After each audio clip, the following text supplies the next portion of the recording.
I came to the congregation in 1966, and I made my first promise in 1969, while my peers were at Woodstock, while my peers were laboring to end a war and to speak about the rights of women, to engage in a civil and human rights struggle, all of which were my passion as well.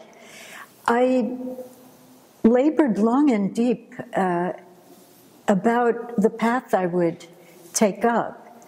It was the sisters of the congregation who placed in my hands the works of Thomas Merton. And Thomas Merton, I would have to say, revolutionized my life.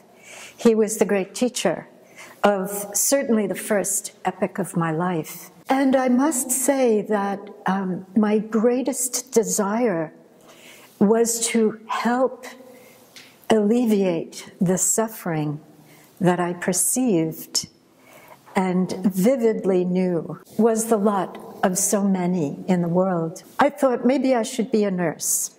I thought maybe I should be a social worker. I thought maybe I should enter the political service. And yet still pulling me was the vocation to be a teacher in a corps of teachers, in a community of teachers, teaching out of a deep, deep view of life, of faith commitment. And so coming to the congregation, I must say, I didn't know it, but I came at the most transformational moment in the history of the church for religious congregations, particularly of women. We were on the threshold of, I would say, the emergence of women.